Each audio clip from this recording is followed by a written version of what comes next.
Hai semua, kali ini kita akan membahas mengenai kristalografi sinar X dan metode reaksi rantai polimerase atau PCR. Simak video berikut ya. Kristalografi sinar X ini terdiri dari dua kata, yaitu grafi atau grafi yang artinya gambaran dan kristal yang artinya zat padat yang mempunyai susunan atom atau molekul yang teratur berulang secara 3 dimensi yang dapat mendifraksi sinar X. Nah, kristalografi sinar X ini ialah aktivitas atau alat yang dipakai untuk menentukan bangun atom dan molekul sebuah kristal dengan aktivitas mendifraksi seberkas sinar X ke segala arah. Nah, ada prinsip-prinsip dasar dari kristalografi sinar X. Yang pertama, sinar X dipencar oleh elektron. Amplitudo gelombang yang terpencar oleh atom ini akan berbanding lurus dengan jumlah elektron. Yang kedua, ada gelombang yang terpencar akan bergabung kembali. Setiap atom dalam molekul yang berperan pada difraksi gelombang sinar X. Yang ketiga, ada cara gelombang yang terpencar ini akan bergabung kembali tergantung hanya pada susunan atomnya saja. Nah, selanjutnya ada komponen dan tujuan kristalografi sinar X. Komponen utama yang berperan dalam analisis kristalografi sinar X antara lain yang pertama ada sumber sinar X, yang kedua kristal protein, dan yang ketiga ada detektor. Tujuannya itu metode ini dapat digunakan untuk mengidentifikasi serta menentukan parameter gizi dan struktur kristal yang terbentuk serta mengetahui susunan berbagai jenis atom dalam kristal. Nah, prinsip kerja sinar X itu sinar dapat membentuk atau terbentuk bila suatu logam sasaran ditembaki dengan berkas elektron yang berenergi tinggi. Dalam eksperimen digunakan sinar X yang monokromatis. Kristal akan memberikan hamburan yang kuat jika arah bidang kristal terhadap berkas sinar X atau sudut ini memenuhi persamaan Bragg. Seperti yang ditunjukkan dalam persamaan 2D sin theta sama dengan N dikali lambda, di mana D merupakan jarak antar bidang dalam kristal, theta merupakan sudut deviasi, N merupakan orde, dan lambda merupakan panjang gelombang. Nah, hukum Bragg itu pada gambar ada dua penjelasan. Gambar yang A itu perbedaan jalur ABC di antara sinar-sinar yang dihamburkan oleh bidang yaitu 100 terdekat harus bernilai 2 panjang gelombang penuh. Jika tidak terdapat bidang atom-atom yang real di antara bidang 100 tadi, kita dapat selalu membayangkannya salah. Sedangkan pada yang B, gambar yang di kanan, itu di mana bidang putus-putus yang berada di tengah-tengah antara bidang 100 itu akan membentuk bidang 200. Nah, ada metode-metode difraksi. Metode difraksi ini ada 4. Yang pertama, metode Laue. Pada metode ini terdapat transmission Laue method dan back reflection Laue method. Yang kedua, ada metode rotasi kristal. Pada metode ini, kristal diletakkan di salah satu sumbu yang tegak lurus terhadap berkas sinar X monokromatik. Pada yang tahap metode yang ketiga, yaitu metode serbuk, kristal yang akan diuji ini akan direduksi ukurannya hingga menjadi serbuk dan diletakkan pada sebuah berkas sinar X monokromatik. Nah, yang terakhir, metode difraktor, yaitu menggunakan radiasi monokromatik dan pengukurannya dapat dibuat dengan menggunakan sampel kristal tunggal atau polikristal. Nah, kita masuk ke metode reaksi polimerase atau PCR. Polymerase chain reaction atau PCR atau reaksi berantai polimerase adalah teknik untuk mengamplifikasi atau memperbanyak fragmen DNA dalam jumlah besar secara enzimatik tanpa menggunakan organisme.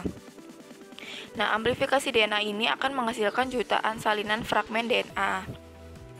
Nah, teknik PCR pertama kali ditemukan pada tahun 1983 oleh Kary Mullis, seorang ahli biokimia dan dari Amerika Serikat. Nah, beliau ini memiliki ide untuk melakukan teknik pengujian DNA. Beliau menyadari bahwa penggunaan DNA polimerase berulang akan memicu reaksi berantai yang akan memperkuat segmen DNA tertentu. Amplifikasi DNA pada PCR ini dapat dicapai apabila menggunakan primer oligonukleotida yang disebut amplimers. Nah, polymerase chain reaction ini terdiri dari dua kata. Yang pertama polimerase, yaitu enzim yang mengkatalisis sintesis molekul DNA dari nukleotida trifosfat, sedangkan chain reaction atau reaksi berantai ini merupakan reaksi di mana produk reaksi akan menghasilkan reaksi selanjutnya. Pada PCR, reaksi berantai menghasilkan produk dengan jumlah yang berlipat-lipat.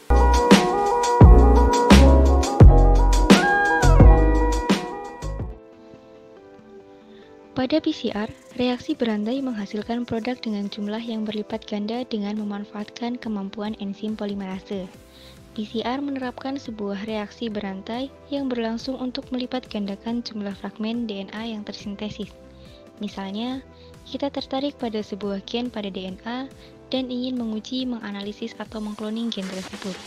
Tetapi, apabila kita hanya memiliki satu buah kopi dari gen tersebut, tentu saja jumlah itu tidak akan cukup untuk melakukan pengujian atau analisis. Sehingga, kita harus mengkopi gen atau segmen DNA tersebut agar diperoleh jumlah gen yang cukup untuk melakukan pengujian dan analisis.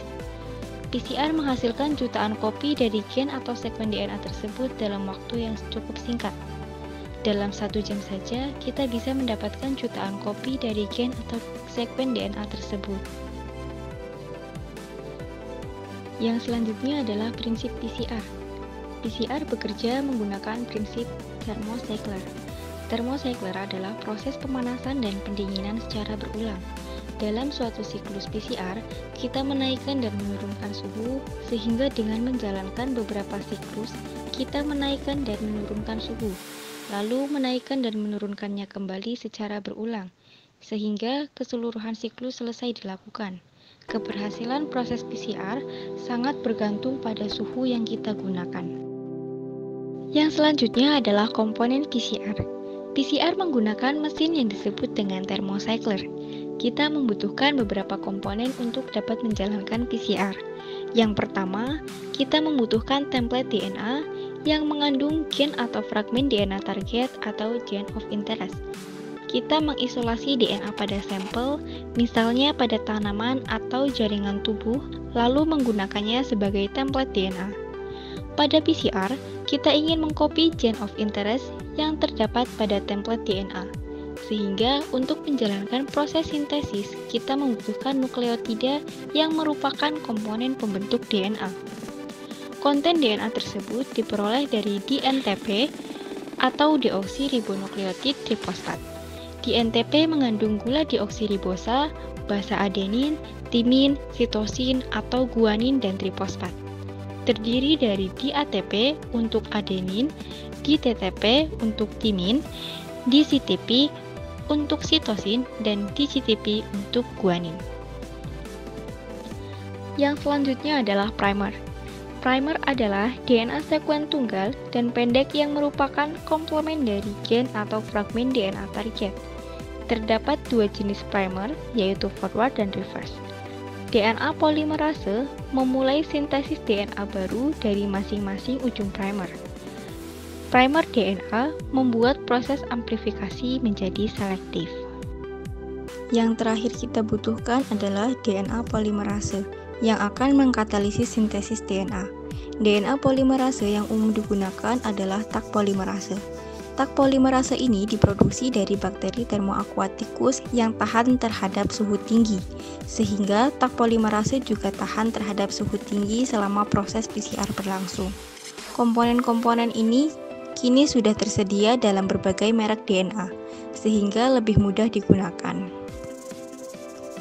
PCR menggunakan prinsip thermocycler, yang dalam satu siklusnya terdiri dari tahap denaturasi yang dilakukan pada suhu sekitar 94 atau 95 derajat Celcius. Yang kedua ada tahap annealing atau penempelan, di mana suhu akan diturunkan menjadi 55 sampai 65 derajat Celcius.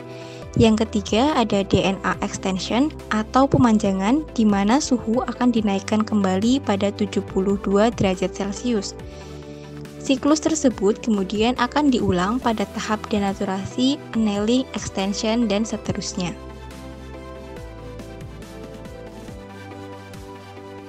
DNA template mengandung target DNA yang kita inginkan.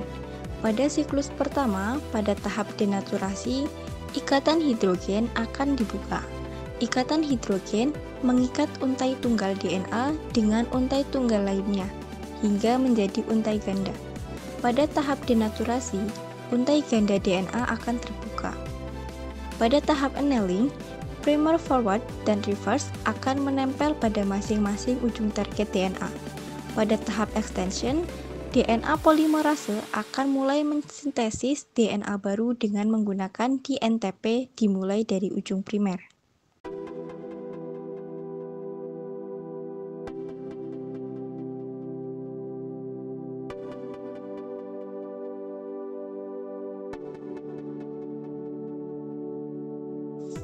Pada siklus kedua, suhu akan kembali naik, sehingga terjadi denaturasi. DNA yang sudah terbentuk pada siklus pertama akan terdenaturasi kembali menjadi untai tunggal. Pada tahap annealing, primer akan menempel, dan pada tahap extension, DNA polimerase akan kembali mensintesis untai DNA baru.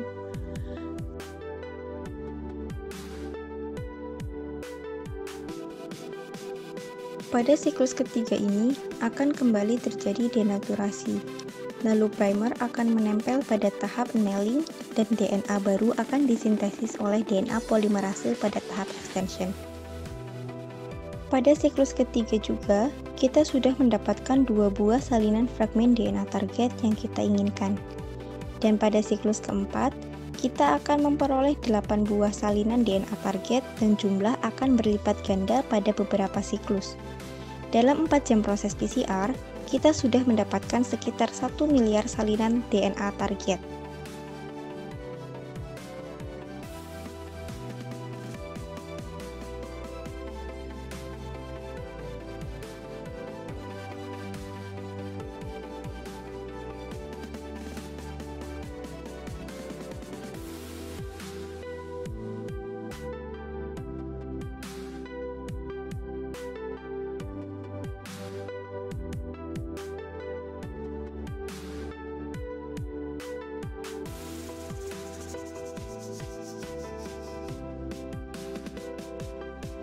PCR telah mempercepat perkembangan ilmu biokimia dan biologi molekular secara signifikan.